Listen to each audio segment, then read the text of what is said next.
যে দুই ছাত্র উপদেষ্টা অন্তর্বর্তী সরকারে রয়েছে তাদের সাথে জাতীয় নাগরিক পার্টির কোনো সম্পর্ক নেই।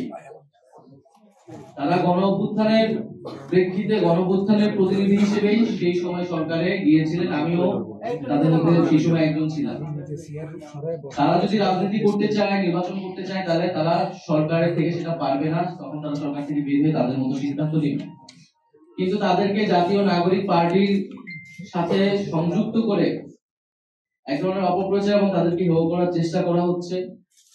আমরা বলবো যে এটি খুবই উদ্দেশ্যমূলক।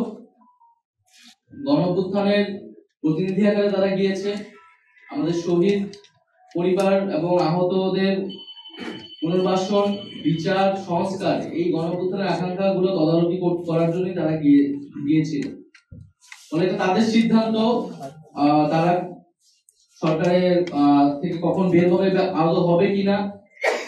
কিন্তু আমরা আমাদের প্রত্যাশা যে গণ অভ্যুত্থানের আকাঙ্ক্ষার ভিত্তিতে সরকার গণ অভ্যুত্থানের বৈধতা, সেই আকাঙ্ক্ষাগুলো বাস্তবায়নে ছাত্র উপদেষ্টা সহ সকল উপদেষ্টা একত্রে কাজ করবে।